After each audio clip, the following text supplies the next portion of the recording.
കരച്ചിലുമായി കട്ടപ്പ. അങ്ങനെ വളരെ നന്നായി പൊക്കൊണ്ടിരുന്ന യൂത്ത് കോൺഗ്രസിൽ ഇടിനാശവും വെള്ളപ്പൊക്കവുമായിരിക്കുകയാണ്. രാഹുൽ മാങ്കുട്ടത്തെ യൂത്ത് കോൺഗ്രസിന്റെ അധ്യക്ഷ സ്ഥാനത്ത് നിന്ന് എന്തിനാണ് ഇവന്മാർ നീക്കിയത്?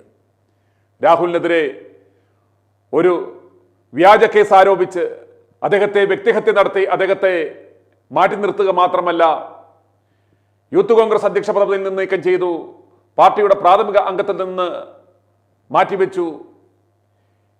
രാഹുലിന്റെ കൂടെ നടന്ന് ഇതെല്ലാം ചെയ്യിച്ച, ഈ വിവരങ്ങളെല്ലാം കേക്കച്ചന് ഒറ്റിക്കൊടുത്ത കട്ടപ്പ ഇപ്പോൾ കരച്ചിലോട് കരച്ചിലാണ്. തന്നെയും അവസാനം കേക്കച്ചൻ തേച്ചു എന്ന് പറഞ്ഞാണ് അദ്ദേഹം കരയുന്നത്. ഇതെല്ലാം കാലത്തിന്റെ കാവ്യനീതിയാണെന്ന് മനസ്സിലാക്കിക്കൊള്ളുക.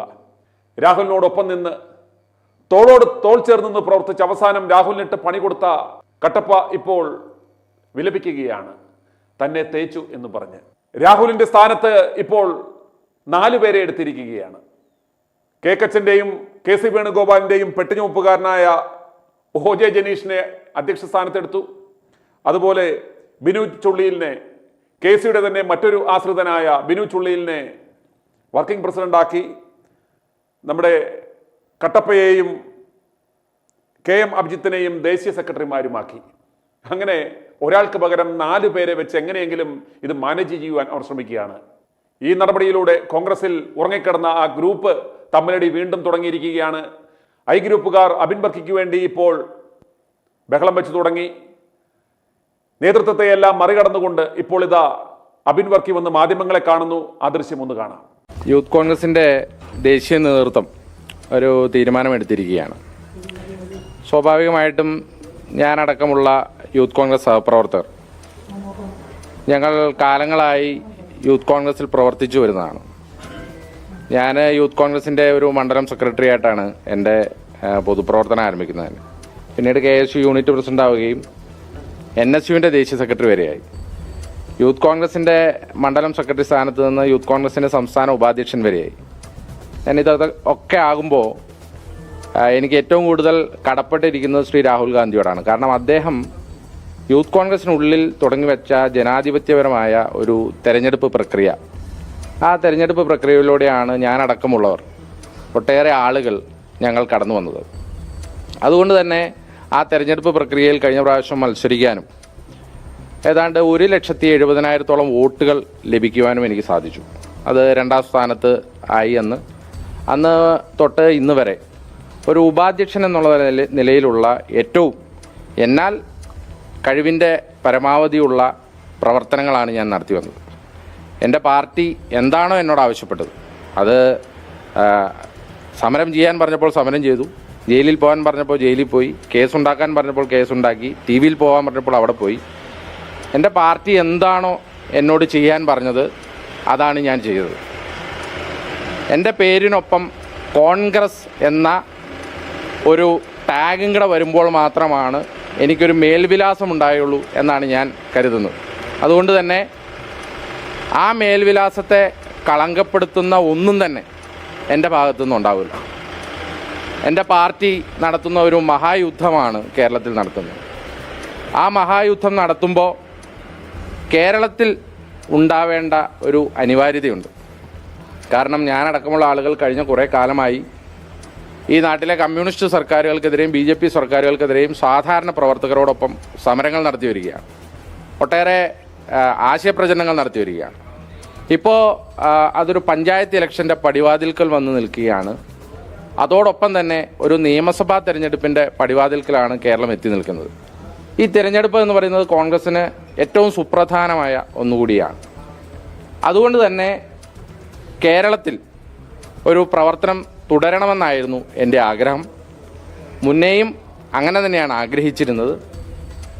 ഞാൻ ഈ പ്രഖ്യാപനം വന്നതിന് ശേഷം ബഹുമാനപ്പെട്ട നേതാക്കന്മാരോട് അഭ്യർത്ഥിക്കാൻ ആഗ്രഹിക്കുകയാണ്. എനിക്ക് കേരളത്തിൽ തുടരാനുള്ള ഒരു അവസരം തരണമെന്ന് ഞാൻ അഭ്യർത്ഥിക്കുകയാണ്. ഒരു തരത്തിലും അത് മറ്റൊരു തരത്തിലുള്ള വെല്ലുവിളിയോ മറ്റോ ഒന്നുമായി കാണരുത്. ഞാൻ ഏറ്റവും അടിയുറച്ച, ഞാൻ ഏറ്റവും വിധേയനായ ഒരു പാർട്ടി പ്രവർത്തകനാണ്. ഞാൻ ആദ്യം പറഞ്ഞതുപോലെ തന്നെ കോൺഗ്രസ് എന്ന വികാരം മാത്രമാണ് എൻ്റെ നെഞ്ചിലുള്ളത്. കോൺഗ്രസ് എന്ന അഡ്രസ്സാണ് എനിക്കുള്ളത്. ആ അഡ്രസ്സ് മാത്രമാണ് എന്നെ മുന്നോട്ട് നയിക്കപ്പെടുന്നത്. ഞാൻ ചെറുപ്പം തൊട്ട് ആ കോൺഗ്രസ് വികാരത്തിലാണ് നയിക്കുന്നത്. അതുകൊണ്ട് ഞാൻ എൻ്റെ നേതൃത്വത്തോട് ഞാൻ അഭ്യർത്ഥിക്കും, എനിക്ക് കേരളത്തിൽ ഈ സുപ്രധാനമായ സമയത്ത് തുടരാൻ ഒരു അവസരം തരണം എന്ന് ഞാൻ നേതൃത്വത്തോട് അഭ്യർത്ഥിക്കും. താങ്കൾ പറഞ്ഞതുപോലെ തന്നെ ഈ സംസ്ഥാന വൈസ് പ്രസിഡന്റ് സ്ഥാനത്തേക്ക് വോട്ടെടുപ്പിലൂടെയാണ് താങ്കൾ എത്തിയത്. ഏറ്റവും കൂടുതൽ വോട്ട് കിട്ടിയ ഒരാൾ കൂടിയായിരുന്നു. അപ്പൊ അത്തരത്തിൽ തഴയപ്പെട്ടു എന്ന് ഇപ്പോൾ തോന്നുന്നില്ല? അല്ല, അങ്ങനെയല്ല. സ്വാഭാവികമായിട്ടും അതൊരു തെരഞ്ഞെടുപ്പായിരുന്നു. തെരഞ്ഞെടുപ്പിൽ ഏറെ വാശിയോടെയാണ് എല്ലാവരും മത്സരിക്കുന്നത്. തെരഞ്ഞെടുപ്പിൽ നമ്മളെല്ലാവരും മത്സരിക്കുകയാണ്. മത്സരിക്കുമ്പോൾ എനിക്ക് 1,70,70,000 വോട്ടുകളാണ് എൻ്റെ സഹപ്രവർത്തകർ നൽകിയ വോട്ടുകളാണ്. അതിനുവേണ്ടി ഒട്ടേറെ കഷ്ടപ്പെട്ട, കാസർഗോഡ് മുതൽ തിരുവനന്തപുരം വരെ ഓരോ ബൂത്ത് തലത്തിലും കഷ്ടപ്പെട്ട് ഒട്ടേറെ സഹപ്രവർത്തകർ വോട്ട് ചെയ്ത് പണം മുടക്കി. 50 രൂപയാണ് ഒരു മെമ്പർഷിപ്പിൻ്റെ വില. അപ്പോൾ 1,70,70,000 മെമ്പർഷിപ്പിന് തന്നെ ഏതാണ്ട് 80 ലക്ഷം രൂപയോളമായി. അപ്പോൾ അത്രയും പണം മുടക്കി എന്നെ സഹായിച്ച ഒട്ടേറെ സഹപ്രവർത്തകരുണ്ട്. അവരാണ് എന്നെ തിരഞ്ഞെടുത്തത്. അപ്പം അതുകൊണ്ട് തന്നെ അതൊരു തെരഞ്ഞെടുപ്പ് ഘട്ടത്തിൽ എന്നോടൊപ്പം എൻ്റെ യൂത്ത് കോൺഗ്രസ് സഹപ്രവർത്തകർ എല്ലാവരും നിന്നു. പക്ഷേ പുതിയൊരു ഘട്ടത്തിൽ പാർട്ടി ഒരു തീരുമാനം കൈക്കൊണ്ടു. ഞാൻ ഒരിക്കലും പാർട്ടി തീരുമാനത്തെ മറച്ചു പറയുന്ന ആളല്ല. ഞാൻ എൻ്റെ ജീവിതത്തിൽ അത് പറയുകയുമില്ല. എൻ്റെ അവസാന ശ്വാസം വരെ ഞാൻ പാർട്ടി എന്ത് തീരുമാനം, ഇനിയിപ്പോൾ ഇത് സ്ഥാനമാനങ്ങളൊന്നും അല്ലല്ലോ, സ്ഥാനമില്ലെങ്കിലും പ്രവർത്തിക്കാൻ സാധിക്കും.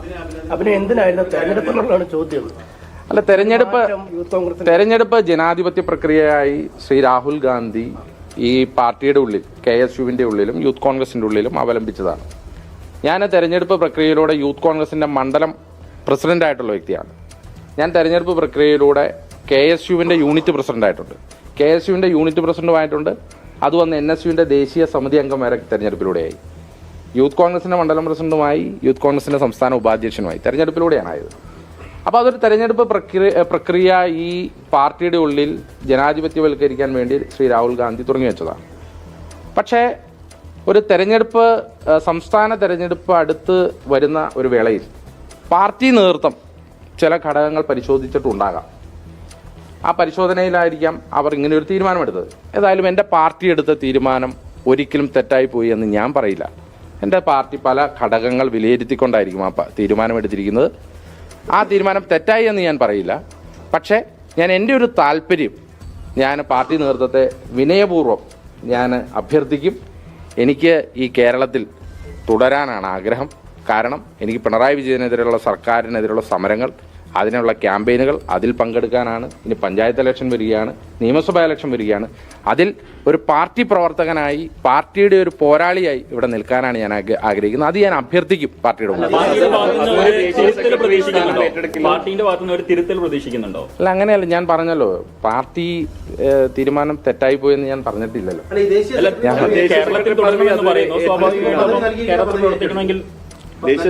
ഞാൻ പറഞ്ഞല്ലോ, ഞാൻ അഭ്യർത്ഥിക്കും പാർട്ടിയോട്.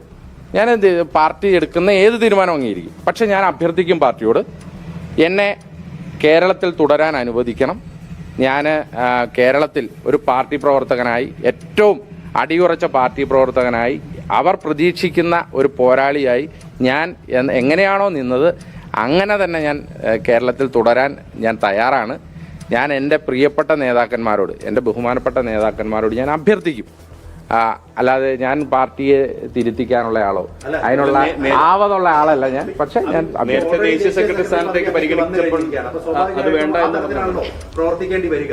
അപ്പൊ ഈ ഒരു അഭ്യർത്ഥനയ്ക്ക് ഇനിയിപ്പോ സാധ്യതയുണ്ടോ? അല്ല, ഞാൻ ഇപ്പോൾ ഓൾറെഡി അത് അഭ്യർത്ഥിച്ചിട്ടുണ്ട്. ബഹുമാനപ്പെട്ട നേതാക്കന്മാരും ദേശീയ നേതൃത്വവും എന്ത് തീരുമാനമെടുത്താലും ഞാനത് അംഗീകരിക്കും. ഞാൻ പറഞ്ഞല്ലോ, ഞാനൊരു പാർട്ടി പ്രവർത്തകനാണ്. ആത്യന്തികമായി എനിക്ക് പാർട്ടിയാണുള്ളൂ. ഞാൻ പറഞ്ഞില്ലേ, എന്നെ വെട്ടിക്കണ്ടിച്ച് 2 കഷണമാക്കിയാലും എൻ്റെ ഉള്ളിൽ നിന്ന് ചോരയായിരിക്കില്ല അവനെ, അതൊരു ത്രിവർണ്ണമായിരിക്കും. എനിക്ക് എൻ്റെ പാർട്ടിയാണ്. ഞാൻ പാർട്ടിയിൽ പ്രവർത്തിക്കുകയല്ല, ഞാൻ ജീവിക്കുമായിരുന്നു ഈ പാർട്ടിയിൽ. എനിക്ക് പാർട്ടിയിൽ ജീവിക്കാനേ സാധിക്കുള്ളൂ. അത് ഇന്നും അങ്ങനെയാണ്, ജീവിക്കുകയാണ്.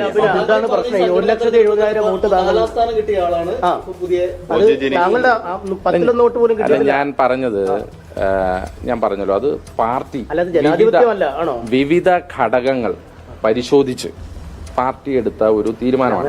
അത് പാർട്ടി നിങ്ങളോട് എന്തായാലും നേതൃത്വം വിശദീകരിക്കും. എന്താണ് ആ ഘടകങ്ങൾ അവലംബിച്ച രീതി അട്ടിമറിക്കുന്നതിന് തുല്യമായി. അല്ല, അങ്ങനെയല്ല. ശ്രീ രാഹുൽ ഗാന്ധി ഇത് തുടങ്ങി വെക്കുമ്പോഴും അദ്ദേഹം നടത്തുമ്പോഴും ഇപ്പം ഞാൻ ഉപാധ്യക്ഷനായി കടന്നു വരുന്നത് ഒരു തെരഞ്ഞെടുപ്പ് പ്രക്രിയയിലൂടെയാണല്ലോ. ഇപ്പോൾ ഇങ്ങനെ ഒരു സാഹചര്യം വന്നത് ഇത് മുൻകൂട്ടി കൽപ്പിച്ച ഒരു സാഹചര്യമല്ലായിരുന്നു. അത് പല ഘടകങ്ങൾ കൊണ്ടുവന്നതാണ്.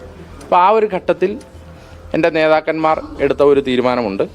ആ തീരുമാനം അവിടെ നിൽക്കുകയാണ്. ആ തീരുമാനം വന്നപ്പോൾ തന്നെ ഞാൻ ബഹുമാനപ്പെട്ട നേതാക്കന്മാരോട് സംസാരിച്ചിരുന്നു. ഞാൻ അവരോട് അഭ്യർത്ഥിച്ചിരുന്നു. എൻ്റെ ദേശീയ നേതൃത്വം, യൂത്ത് കോൺഗ്രസിൻ്റെ ദേശീയ അധ്യക്ഷൻ, അദ്ദേഹം എൻ്റെ കൂടെ ജനറൽ സെക്രട്ടറി ആയിരുന്നു NSUയിൽ. ഞാൻ അദ്ദേഹത്തിൻ്റെ സഹപ്രവർത്തകനായിരുന്നു. NSUയിൽ ഞാൻ ദേശീയ കമ്മിറ്റിയിലുണ്ടായിരുന്നപ്പോൾ എൻ്റെ കൂടെ ഉണ്ടായിരുന്ന വ്യക്തിയായിരുന്നു.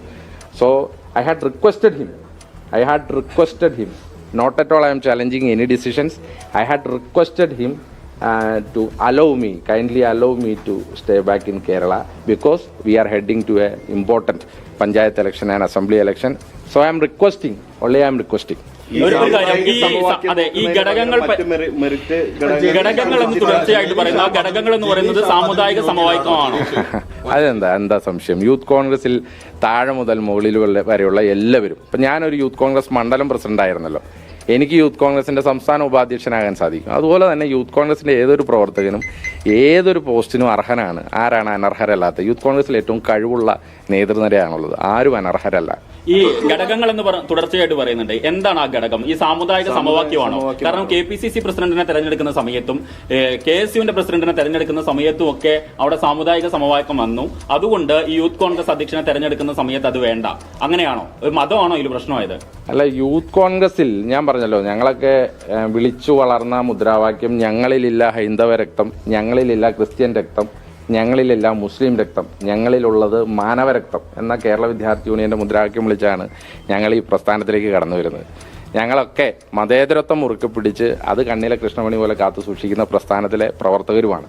അപ്പോൾ ഈ പ്രസ്ഥാനത്തിൽ അങ്ങനെ ഇപ്പോൾ ഞാനതിലും പ്രത്യേക സമുദായക്കാരനായതുകൊണ്ടാണോ അങ്ങനെ ഒരു ഘടകമെന്ന് ചോദിച്ചാൽ നേതൃത്വമാണ് അതൊക്കെ വിശദീകരിക്കുന്നത്. ഞാൻ കരുതുന്നില്ല. കാരണം അങ്ങനെ ഒരു മതേതരത്വം പേർന്ന കോൺഗ്രസ് പ്രസ്ഥാനത്തിന് അങ്ങനെയൊക്കെ എടുക്കാൻ പറ്റുമോ? ഇനി ഞാനൊരു ക്രിസ്ത്യാനി ആയതാണോ എൻ്റെ കുഴപ്പം? അല്ല, പക്ഷേ ഈ ഒരു കമ്മിറ്റിയെ തന്നെ മാറ്റേണ്ട. അതായത് അധ്യക്ഷൻ രാജിവെച്ചു, താങ്കൾ തുടരുന്നു, പുതിയ പോസ്റ്റ് വർക്കിംഗ് പ്രസിഡന്റ് അടക്കം വന്നിട്ടുണ്ട്. അങ്ങനെ ഒരു സ്ഥാനത്ത് പോലും താങ്കൾ ഉൾപ്പെടുത്താതെ താങ്കൾ നേരെ കയറ്റി വിടുകയാണ്. അതിന് നേരത്തെ നിരസിച്ച പോസ്റ്റ് അപ്രധാനമായ ഒരു പോസ്റ്റ് എന്ന് വേണമെങ്കിൽ. അല്ല, അങ്ങനെയല്ല. ഒരു പോസ്റ്റും അപ്രധാനമല്ല. എല്ലാ പോസ്റ്റിനും അതിൻ്റെതായ വിലയും മഹാത്മ്യവുമുള്ള പ്രസ്ഥാനമാണ് നമ്മുടെ. അതുകൊണ്ട് തന്നെ ഒരു പോസ്റ്റും അപ്രധാനമല്ല. ഈ പോസ്റ്റ് എന്ന് പറഞ്ഞാൽ ഇപ്പോൾ ഞാൻ ഒരു നിയമസഭാ തെരഞ്ഞെടുപ്പിലേക്ക് പോവുകയാണ്. അപ്പോൾ എനിക്കെതിരെ നിരവധി കേസുകൾ നമുക്കറിയാലോ. അതുപോലെ സ്വാഭാവികമായിട്ടും കഴിഞ്ഞ 10 കൊല്ലമായിട്ട് കേരളത്തിൽ ഒരു സമരമായി നടത്തുന്ന ഒരു പ്രവർത്തകൻ എന്നുള്ളതിൽ നിരവധി കേസുകളുണ്ട്. ആ കേസുകളൊക്കെ കേരളത്തിൽ തന്നെയാണ്. നിരവധി സമരങ്ങൾ നമ്മൾ തുടങ്ങി വെച്ചിട്ടുണ്ട്. ഇപ്പോൾ ഇന്നലെ തന്നെ ഞാൻ കോഴിക്കോട് വന്ന് എന്നെ കുറേ ഇടതുപക്ഷത്തിൻ്റെ ആളുകൾ വിളിച്ച് ഇന്നലെ മുതൽ ഭയങ്കര ചീത്തയാണ്. ഇന്നലെ സോഷ്യൽ മീഡിയയിലൊക്കെ എന്നെ അങ്ങ് ട്രോളുന്നതിൻ്റെ പ്രധാനപ്പെട്ട കാരണം എനിക്ക് ഈ പ്രസിഡൻഷിപ്പ് കിട്ടാത്തതല്ല, മറിച്ച് ഇന്നലെ ഞാൻ ഇവിടെ ഒരു ആരോപണം ഉന്നയിച്ചിരുന്നു. ആ ആരോപണം വളരെ കൃത്യമായി ഹിറ്റ് ചെയ്തു എന്നാണ് ഞാൻ മനസ്സിലാക്കിയത്. കാരണം ഇന്നലെ ഞാൻ ആ ആരോപണം ഉന്നയിച്ചതിന് ശേഷം ഒട്ടേറെ ആളുകൾ എന്നെ വിളിക്കുകയും ഇതുമായി ബന്ധപ്പെട്ട കുറേ പ്രതികരണങ്ങളൊക്കെ പറയുകയുണ്ടായി. അപ്പോൾ അങ്ങനെ മുഖ്യമന്ത്രിക്കെതിരെയും ഇടതുപക്ഷത്തിനെതിരെയും നമ്മൾ നടത്തുന്ന ഈ പോരാട്ടം, ആ പോരാട്ടം തുടരാൻ വേണ്ടി ഒരു പോസ്റ്റും അതിനകത്ത് വിലയില്ല. ഏത് പോസ്റ്റ് കിട്ടിയാലും, ഏത് പോസ്റ്റ് ഇല്ലായ്മയോ ഒന്നുമല്ല പ്രശ്നം. ഒരു സ്ഥാനമില്ലെങ്കിലും നാളെ ഒരു സാധാരണ യൂത്ത് കോൺഗ്രസ് പ്രവർത്തകനായി ഞാൻ സമരമുഖത്തുണ്ടാവും. അടികൊള്ളാനുണ്ടാവും, ജയിലിൽ പോകാനുണ്ടാവും, കേസ് കൊടുക്കാനുണ്ടാവും, എന്തിനും ഏതിനും ഞാനുണ്ടാവും. പോസ്റ്റല്ല ഇതിലെ വിഷയം. ഒരു പോസ്റ്റ് കിട്ടിയില്ല എന്നോർത്തോ കിട്ടിയെന്നോർത്തോ അമിതമായി ആഹ്ലാദിക്കുകയോ അമിതമായി ദുഃഖിക്കുകയോ ചെയ്യില്ല. എൻ്റെ പാർട്ടി എന്താണോ എനിക്ക് കൽപ്പിച്ചു തരുന്നത് അത് ഉത്തരവാദിത്വത്തോടുകൂടി ഒരു പ്രവർത്തകൻ എന്നുള്ള നിലയിൽ അത് നിറവേറ്റാൻ മാത്രമാണ് ഞാൻ ആഗ്രഹിക്കുന്നത്. അല്ലത് സംസ്ഥാന നേതൃത്വം ഇനി ചാർജ് എടുക്കാൻ പോവുകയാണ്. കൂടിയാലോചനകൾക്ക് ശേഷം അത് തീരുമാനിക്കും. അല്ല, ശ്രീ KM അഭിജിത്ത് കേരള വിദ്യാർത്ഥി യൂണിയന്റെ എൻ്റെ പ്രസിഡന്റായിരുന്നു. KSUവിന്റെ സംസ്ഥാന പ്രസിഡന്റ്. ഞാൻ ദേശീയ സെക്രട്ടറി ആയിരുന്നു. ഞാൻ ആദ്യം ദേശീയ സമിതി അംഗമായിരുന്നു. KM അഭിജിത്ത് ഞങ്ങളുടെ സംസ്ഥാന പ്രസിഡന്റായിരുന്നു. ഞാൻ ദേശീയ സെക്രട്ടറിയായി ഞങ്ങൾ ഒറ്റ രീതിയിൽ പ്രവർത്തിച്ചു വന്നയാളാണ്. പക്ഷേ KM അഭിജിത്തും ഒക്കെ ഏറ്റവും കഴിവുള്ള ആളാണ്. അദ്ദേഹവും പരിഗണിക്കപ്പെടേണ്ട ആളാണ്. അദ്ദേഹത്തെയും ദേശീയ സെക്രട്ടറിയായി പരിഗണിച്ചിട്ടുണ്ട്. വലിയ സന്തോഷമുണ്ട്. അല്ല, ഒറ്റ കാര്യം കൂടെ. പിന്നെ ഒരു കാര്യം. ഏതാ അല്ല, സംഘടനയ്ക്കുള്ളിൽ ഭാരവാഹികൾ അവരവരുടെ നിലപാടുകൾ അറിയിച്ചിട്ടുണ്ട്. പല ഘട്ടങ്ങളിലായി നേതൃത്വത്തെ അറിയിച്ചിട്ടുണ്ട്. സ്വാഭാവികമാണ്. കോൺഗ്രസ് പ്രസ്ഥാനത്തിൽ അഭിപ്രായങ്ങൾ അറിയിക്കാൻ എല്ലാവിധ അവകാശങ്ങളുമുള്ള പാർട്ടിയാണ്. മറ്റു പാർട്ടികളെ പോലെയല്ലല്ലോ. അഭിപ്രായങ്ങൾ അറിയിക്കാൻ എല്ലാവിധ അവകാശങ്ങളുമുണ്ട്. അല്ല, സ്വാഭാവികമായിട്ട് അഭിപ്രായ ഭിന്നതയെ അറിയിക്കുമല്ലോ. അപ്പം കോൺഗ്രസിന്റെ ഒരു ചിട്ടവട്ടങ്ങളെ കുറിച്ചൊക്കെ ഞാൻ പറയാതെ തന്നെ നിങ്ങൾക്കറിയാം. ഞങ്ങൾക്ക് അഭിപ്രായം പറയാനും ഇനി ഞങ്ങൾക്കൊരു അഭിപ്രായ ഭിന്നതയുണ്ടെങ്കിൽ അത് പറയാനും തീർച്ചയായിട്ടും എനിക്ക് അഭിപ്രായ ഭിന്നത ഉണ്ടെങ്കിൽ ഞാനത് പാർട്ടി ഫോറങ്ങളിൽ അവതരിപ്പിക്കും. ഇന്നലകളിൽ അവതരിപ്പിച്ചിട്ടുണ്ട്. ഇനിയും എനിക്ക് അഭിപ്രായ ഭിന്നതയുള്ള കാര്യങ്ങളിൽ ഞാനത് അവതരിപ്പിക്കും. അത് പാർട്ടി ഫോറങ്ങളിലായിരിക്കും. അതിനുള്ള എല്ലാ അവകാശവും എൻ്റെ പാർട്ടി എനിക്ക് തന്നിട്ടുണ്ട്. i2i News, an eye for truth. i2i News subscribe ചെയ്തിട്ടില്ലാത്തവർ ഇപ്പോൾ തന്നെ സബ്സ്ക്രൈബ് ചെയ്യുക. നോട്ടിഫിക്കേഷൻ ലഭിക്കുവാൻ ബെൽ ബട്ടണും അമർത്തുക.